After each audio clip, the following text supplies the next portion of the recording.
Happy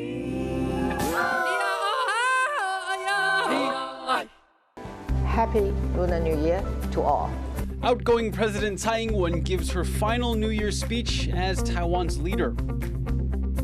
Taiwanese tour operators are in shock as their government backtracks on plans to allow tour groups to visit China. Transnational couple in Taipei take their fight for marriage equality to the courts. And transit workers in Taiwan keep watch as millions travel for the Lunar New Year.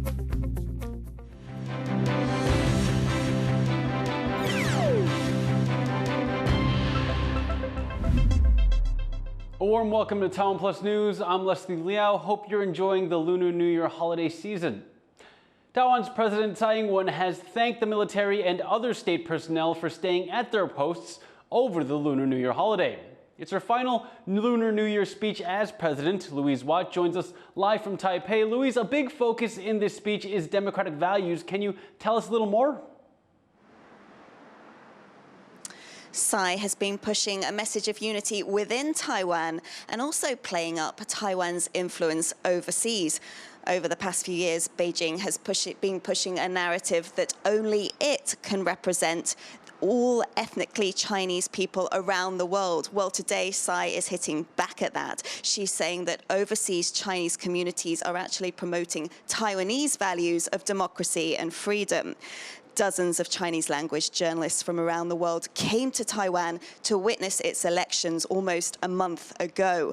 And Tsai is saying that through those elections, Taiwan has shown the world that it cherishes democracy and freedom. Now, Tsai's Lunar New Year's speech is notable, of course, because it's her final one as president. She'll be stepping down soon and will be replaced by her vice president, Lai Ching-te. Now, Louise, what kind of a legacy will Tsai leave behind? She's been tough on China. She's poured money into the military. Under her administration, Taiwan's economy has powered ahead. Taiwan has also become the first country in Asia to legalize same-sex marriage. But internationally, she'll probably be remembered more for standing up to China by emphasizing Taiwan's sovereignty. She's also strengthened relations with the United States and other democratic nations. She's barred from standing for a third term, and no Taiwan president can. But her path is one that her successor has said he will follow. All right, well, thank you for that update, Louise. That was our reporter, Louise Watt, joining us from Taipei. Taiwan's big tour operators are the latest victims of growing tensions with Beijing. The government has U-turned on plans to let them restart organized tours to China. It's left many operators in shock, as John Ventrius now reports. Taiwan's tour operators have been dealt a big blow.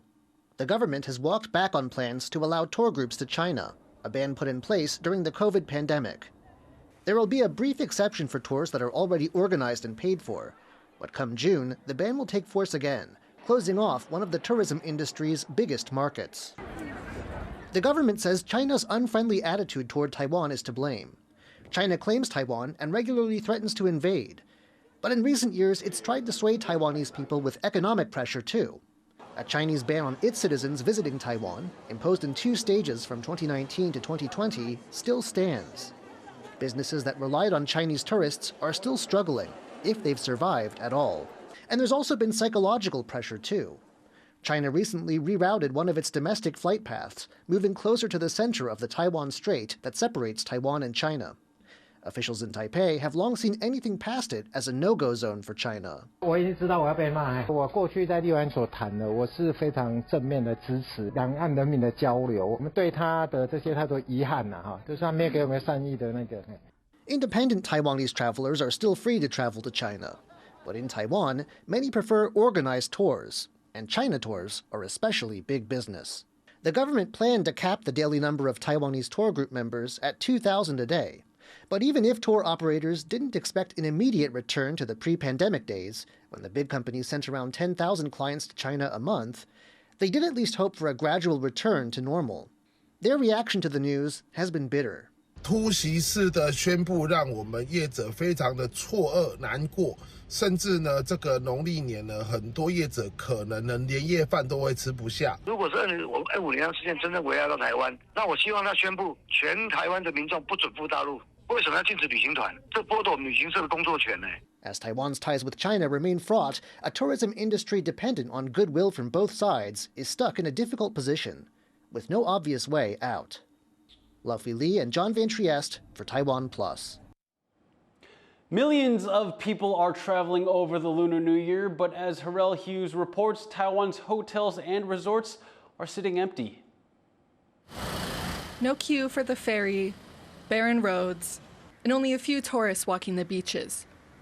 Xiaolioqiu, an island off Taiwan's southern coast, is usually teeming with visitors over the Lunar New Year. But this year, many hotels and beaches are empty.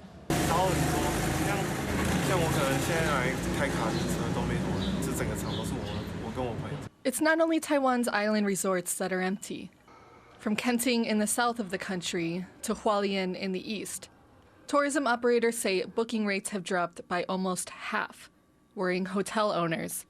目前过年期间，花莲的订房率大约落点在60%左右。我们认为第一还是有蛮多客人宁愿选择出国的。For most people in Taiwan, the Lunar New Year is usually spent at home with family. But those who want to travel say rising prices in Taiwan mean it's better to go abroad. 不如就是其实去日本啊或什么之类的，就跟国内买的价格差不多。 But other celebrations like this Lantern Festival in Tainan are drawing visitors. It's keeping hotels here booked up. 大部分都在90%以上，那甚至有几天都已经客满。 With prices continuing to rise, tourism operators will need to get creative to get people interested in local travel. Otherwise, these hotel rooms could stay empty for much longer. Luffy Li and Harrell Hughes for Taiwan Plus. Guatemala has reaffirmed its diplomatic ties with Taiwan. The Central American country says it continues to recognize Taiwan as an independent nation. It comes days after Guatemala's foreign minister told Reuters that his country wants to pursue trade ties with China. The comments led to speculation that Guatemala may switch recognition from Taipei to Beijing. China often makes breaking official relations with Taiwan a precondition for any negotiations. Taiwan's new envoy to the U.S. says China is failing to catch up in advanced chip technology, despite what he describes as cheating and stealing of technology. PRC has for years tried to replicate what the Taiwan industries can do in semiconductor manufacturing. As a matter of fact, they've hired executives, engineers, large numbers of them to try to form their own company and replicate the production facilities, capabilities from Taiwan, but they haven't been able to do so. Alexander Yu also says China will likely stay behind in the global race for next-gen semiconductors amid U.S. export bans. The representative expressed hope that U.S. Congress would pass more defense support to Taiwan.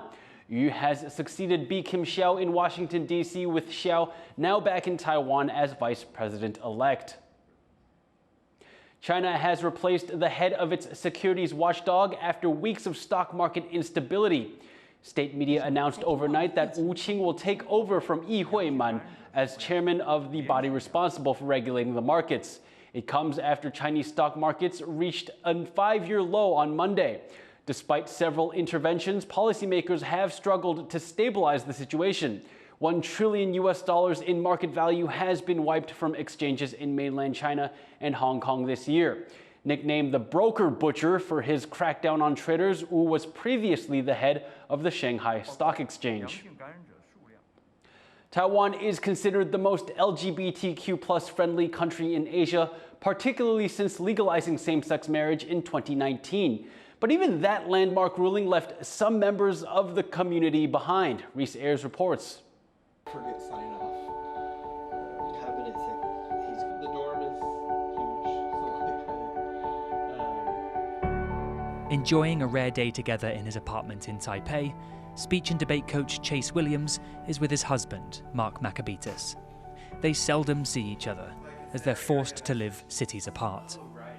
Because Maccabetus, who's Filipino, is in Taiwan on an extremely restrictive migrant factory workers visa, which means he has to live where he works, and that's partway across the country, away from his husband.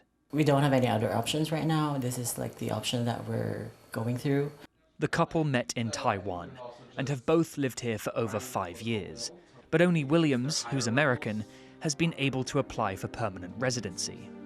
On his restrictive visa, Maccabetus can only leave Taiwan once per year, and in 2022, the couple used that to get married in the US, hoping Mark could then live in Taiwan on a more flexible marriage visa.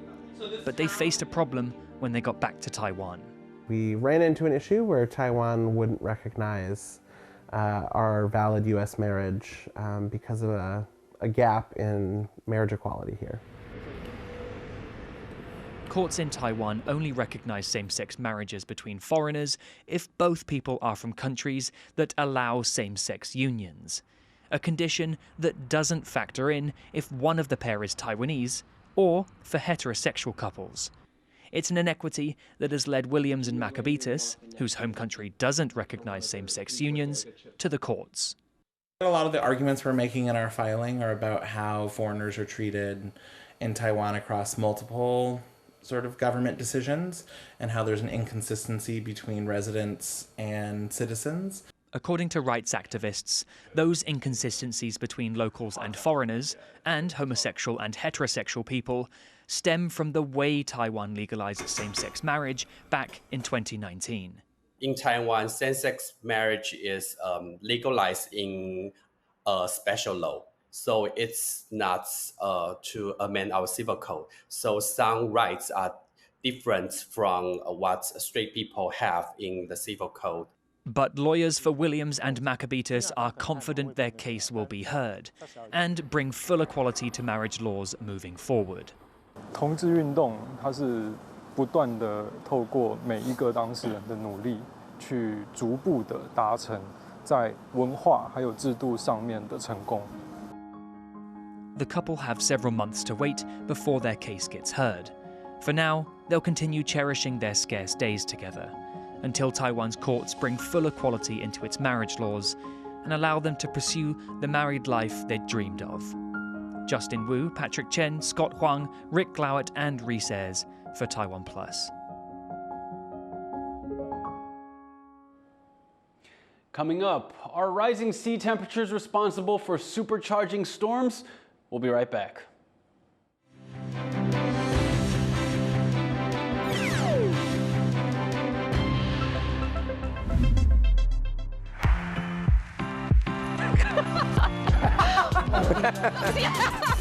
Welcome to the most joyous time of the year.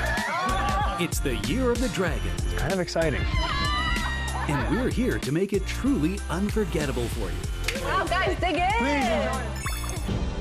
From February 9th to 14th, immerse yourself in a lineup of thrilling shows that promise to keep you entertained throughout the entire celebration. Nothing like an appetizing meal to get started. Indulge in a mouth-watering, delectable feast. So good. That will leave you craving for more. And don't miss our musical extravaganza, featuring a range of tunes, from traditional classics to modern beats.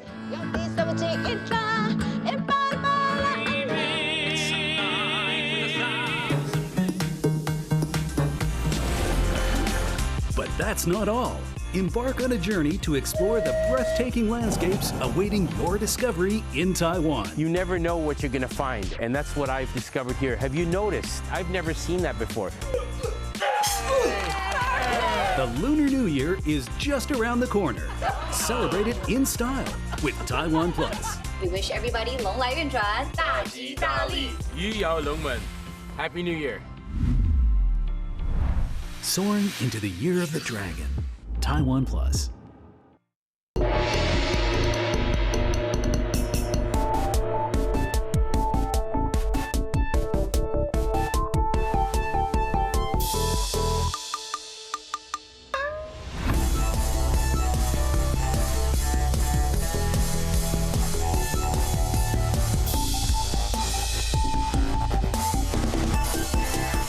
We are coming Friday, February 9th, 8 p.m. on Taiwan Plus.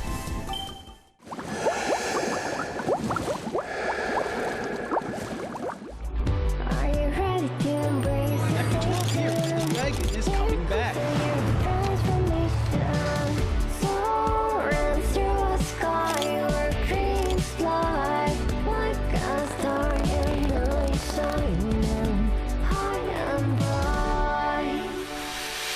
Soaring into the year of the dragon.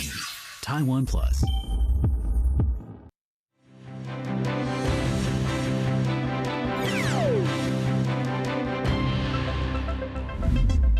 Welcome back. You're watching Taiwan Plus News.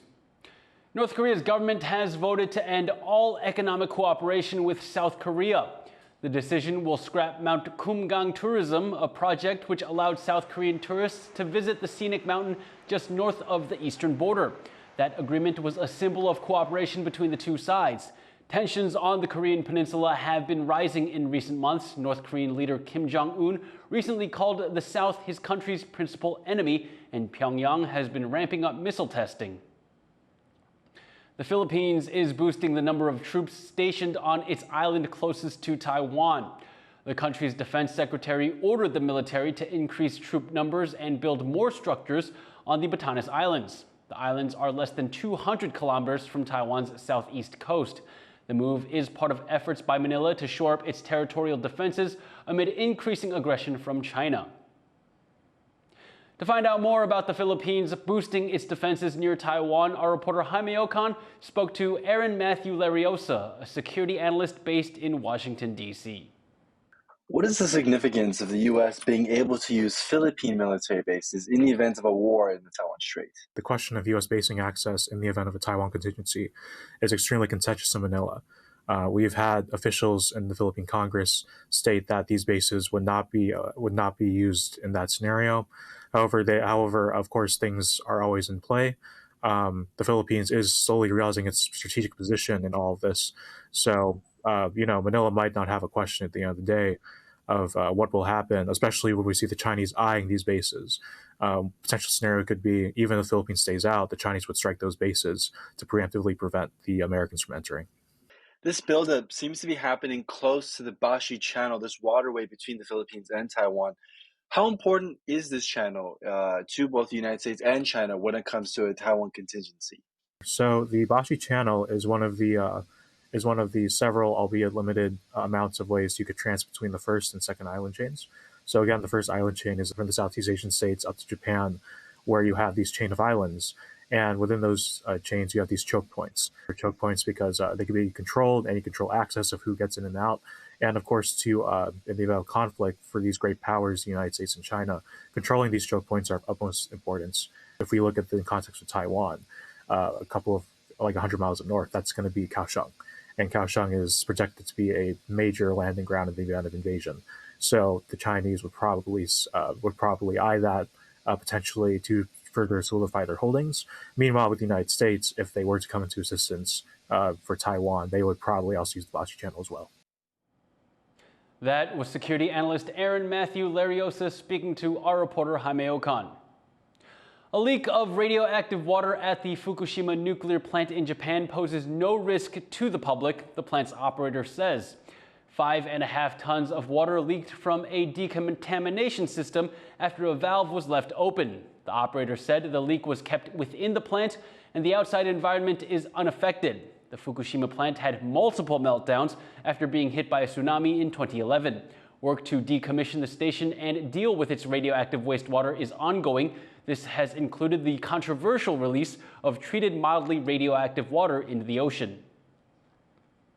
New data shows that global ocean temperatures have once again hit a record high. Sally Inson explains how this could lead to more climate disasters.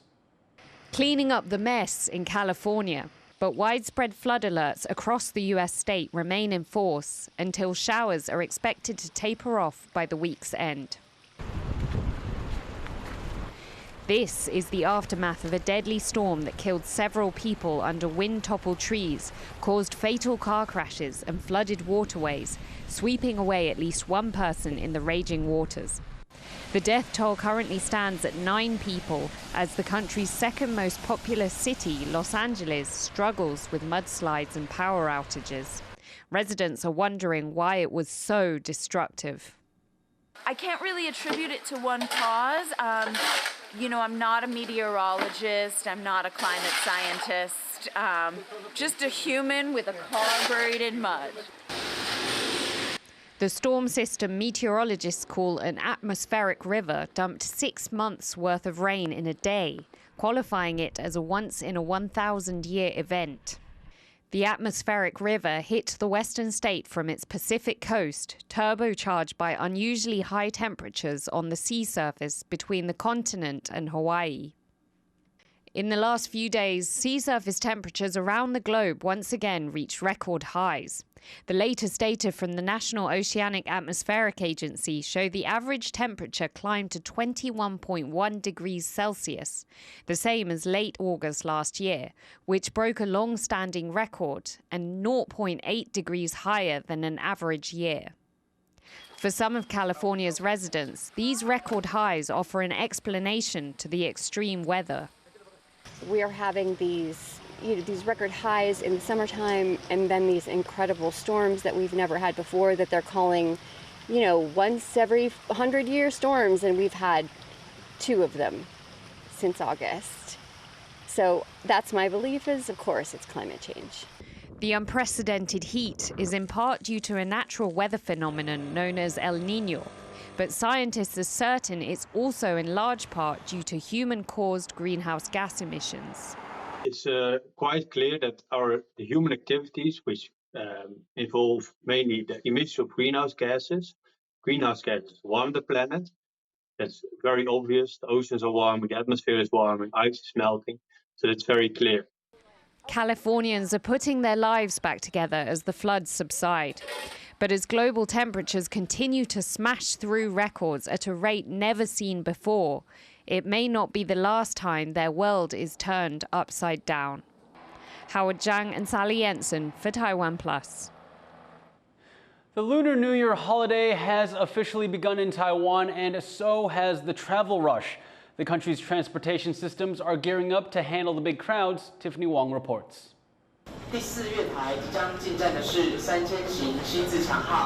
Heading home for the biggest holiday of the year. Millions of Taiwanese are expected to travel in the next few days to celebrate the Lunar New Year with their families. And making the journey can be challenging, with many revelers having to plan way in advance. 特别是除夕，那一定要回家去跟家人吃饭，所以大家都会尽量回家去，所以都要努力的抢票。1个月前就买了。蛮难买的，就是他可以买的那一天已经就是没什么票了。 Train, high-speed rail, and airline services across the country have all increased capacity over the week-long holiday, which is expected to be the busiest yet since the COVID-19 pandemic. Transportation officials say measures are in place to help travelers have a safe trip home.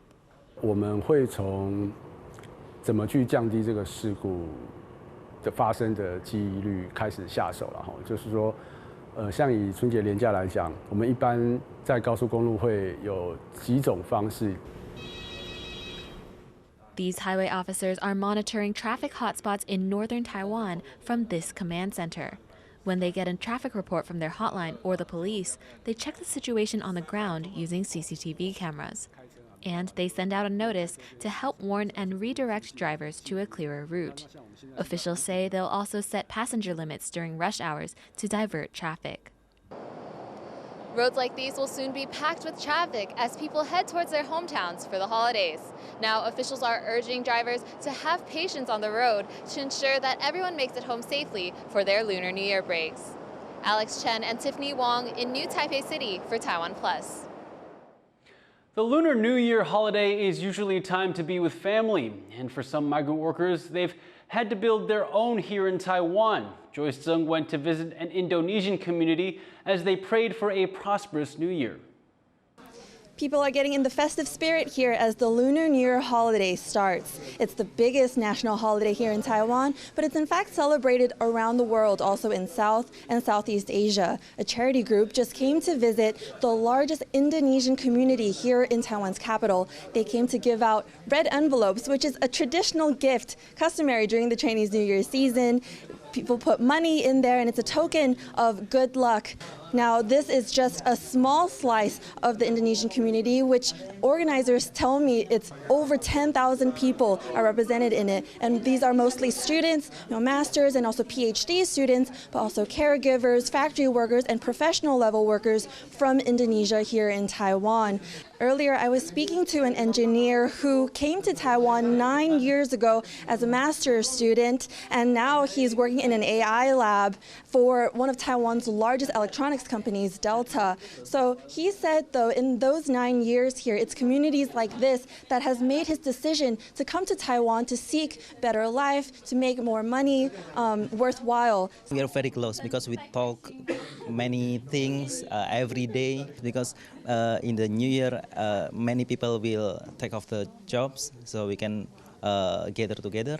For example, this weekend we will go to Tongkang, like 5,000 people will come together and pray. Communities like this, he said, give him a sense of home away from home. Many of them are unable to travel home to spend the holidays with their families, but sharing some local snacks and music here gives them a sense of comfort during this holiday season. Devin Tai and Joyce Sun in Taipei for Taiwan Plus. Thank you for watching Taiwan Plus News. You can visit the Taiwan Plus website or follow our social media for more stories from Taiwan and around the world. Finally, take a tour with us through central Taiwan's Changhua County to a temple decked out in 3,000 painted lanterns to celebrate the Lunar New Year. I'm Leslie Liao. Take care and have a happy Lunar New Year.